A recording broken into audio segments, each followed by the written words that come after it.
sekuti pana Naomi Kayeti ndiye akaudza mukadzi wangu kuti Lista anza asi mwana wenyu namai nafungisai Chakarisa vandakagara nawo panopa ndovakaudza fungisai Lista akaudza madzimai angu kuti Lista Chingari anza asi mwana wa Gideon Pongo. Amai tipei zvakazara pano zvamunopikisa here munzi makataura kuti uyu murume uyu mwana wane hasi wake ndova Pongo mberi ichichi saka nguri kuti muri kumazvira mureti pamusoro imamo nyaya iripo ndeyekuti inini kutsanangura mazwi ekuti mwana hasi waAlec Chingari kwete handisi, asi kuti maziviro andinoita ndeyekuti Gideon Pombwe akasvika pamba pangu arohwa nochidhina kubva kumba kwawo achitsanangura mazwi ekuti ndarohwerwa nyaya yaLista Chingari kunzi ndino mwana ari muvhireji muno. Ndo maziviro yandiri kuita mukati Pombwe wacho kubva yambotaurika akabva abuda, asi kuwanika ndakamboedza kutraya kufonera nhamba dzemunin'ina wake kwaida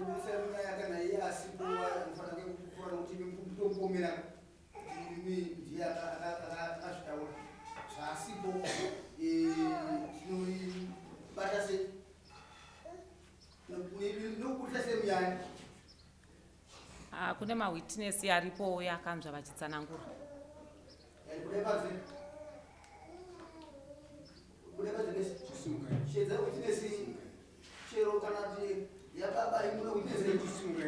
Awamba ari kurwara anokwanisa kuenda kuchipatara.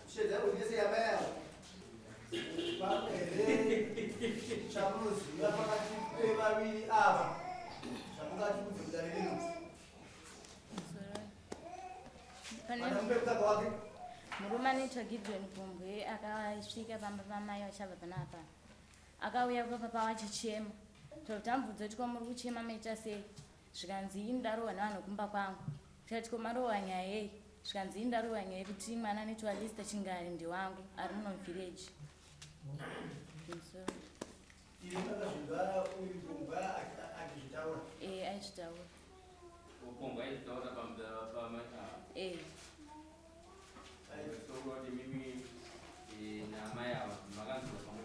Takanzira pamwe chete.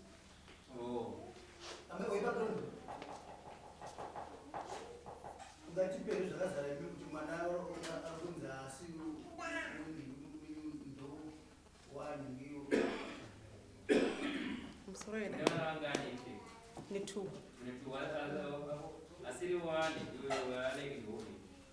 akunzi asi waleke inamba 2 ndoyechi 2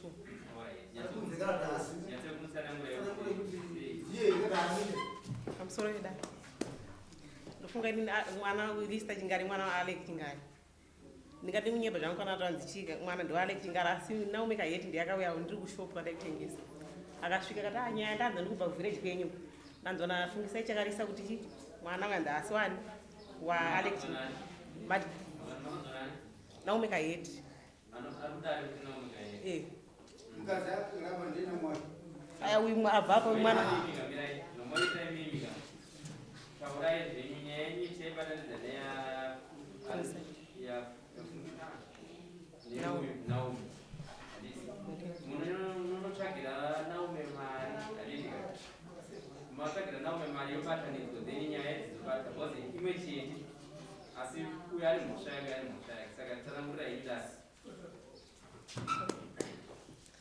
funga Naomi Kayeti akanga ndiri kushopu akati ndikubva masitendi kwenyu ndanzwa kuti mwana Lista Chingari ndasi mwana waAlec Chingari ndewa Gideon Pombwe. Iwo akatoti mufungisa Chakarisa atati nai panyaya mwana yewe nditone umbo nazvo ndakati akashiwa neumbo nazvo ubva ati sinawo chinguwa yakabva abuda shiwa Naomi Kayeti akaenda pakwa fungisai Chakarisa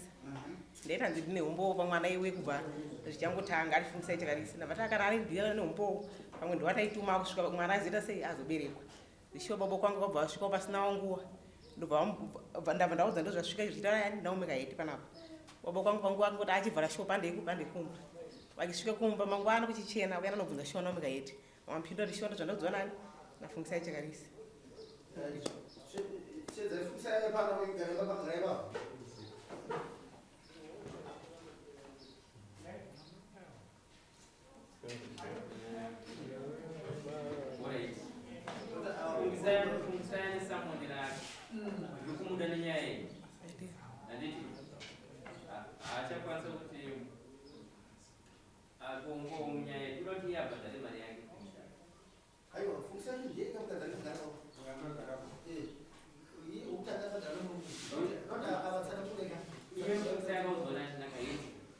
Kaiti ndiye akaudziwa nafungisai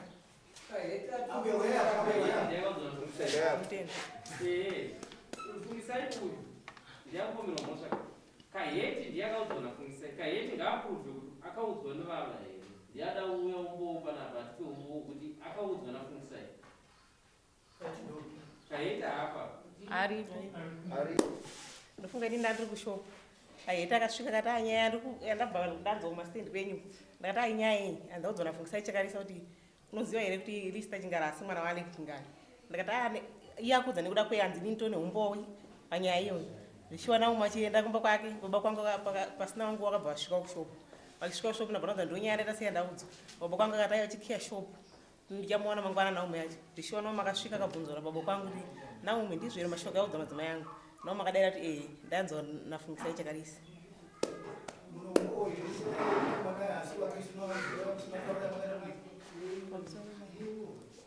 ndofunga ndakashedza nareva ibonongo ndimbobedu achienda kushopu handiti yapo ndasvika kushopu ndinireva ibonongo ndasvika kushopu ndofunga taitanga taura nyaya yemwana wandina akabata maoko achiti murume wenyu anopenga achiti chii akaita pamberi pasi achitsurwa nasabhuku notaura kuti mwana hazi wako akafanana newe sei achitsuriwa ndikati ndamujara ndomachi magarire ake reva ibonongo vakati ndozvandikitiwa kupi kwedu uku ndikati nani haana kutaura zvakanzi munhu wachii ndiri kumuziva manje ndidenda unomushura kupi koko ndikati nenyaya iyi kanzi ini ndikuzodana naGideon Pobwe ndikati ho nyaya yeshuwa ndakamboenzwa nani pane mwana wamai ava kamusikana kadiki kari padza akasvika shuwa pane mwe mukadzi anga aripo achidya sadza zvikanzi mukuziva here iriko kwedu uku tikati handina chata se chati kuziva zvikanzi Gideon Pobwe akayamba pedu achitaura pana mai nababa kuti mwana wandikuroyiwa nambuya kune chidhina kunzi ndewangu asi anzi akafanana nembi yake anzi ari kumapinga ndimutaurira akaita Mimi makazunzwa nafungisai Chakarisa mwana wake ndiye ari panze mwana ari panze apa ndiye akataura mwana wawe aiwa havazama mwana wavo akatoya pamba witness yangu yanga itoripo patakaenda kudare kwawadhuma wakutomuziva takatodaura nyaya yewitness akatodaura shuwa kuti mwana yakataura kana ye mwana chatoripo panze atokupura kuti shuwa ndo zvatakataura kureva kuti muchidimbu muri kuti amai ava vari kunyeperwa havasiri vakataura nyaya asi kuti mwana wavo mwana wavo ndiye akati Gideon akakura sei kumwana wangu 13 years eva here 13 years mama imi manoro mwana wenyu akafara moto hatikwanisi kumugadza apa bhozi kadiki kanhana asi kurevo kuzvibva mubaba penyu kana Pobwe asingade kura kuti shuwa ndakazvitaura imi mungoronyaya aiwa zvekuti akauya zveshuwa akauya pamba pangu inini akatemwa yati Pobwe kuti auye pama iye munofanira kumutora kuti auye kumumurai kana imimi musina kuudza Pobwe kuti auye kudarika chifika ndeya achidunura imimika mukupapa nemhosva ndikutsana kuti mwana uyu haasi wani apa nokuti pazviri kuita amaika imimi muri kuedza kubva nzenga handisiri ndakataura mwana wenyu ari kunzi ndiye akataura asi ane 13 years mhosva dzevana vadiki vari pasi pemakore 18 dzinoritirwa nevabereki munozviziva tinozviziva kureva kuti mwana wenyu ndiye akaudza aivaudza zvinhu zvomusha wovava anomuona kuti aikonzera kuurayana kwevanhu. Pamusoro imambo ndoda kumbobvunzawo ewo ngo handisi kuzviramba kuti mwana akapara chimhosva ko amai ava mashoko yavaiudzawo naumejimu yekutsanangura zvimwe chete zvaitsanangurwa zvapombwe izvozvo koivo vanga vazviwanawo kupi? Nyaya ingafanira kuandira mume wavo wekuva nayo andira mume wavo wakaenda kunobharisa chopo apo kundivhara chopo tiende. Saka imimira moya next court imikutigila pombwe kana musina kuenda pombwe mambo varakupa judgment pamusoro pomunyaya yakaitika. Right. Pombo wacho mambo ndanchikumbirawo pombo ari kugara kumusha kwawo Mirai mama kaheti next court muuye nemari idari manzwa ndotonga nyaya ipere kana imimi isina kuuya nemari nyaya yenyu haipere nokuti mimi wacho muri panze penyaya mune samoni kuri kurimukira pana ndandisina mari shuwa murume wangu akabuda akaenda kubasa saka ndandisinawo mari yekuti asi apa munogona kuona akauya ndinogona tsvage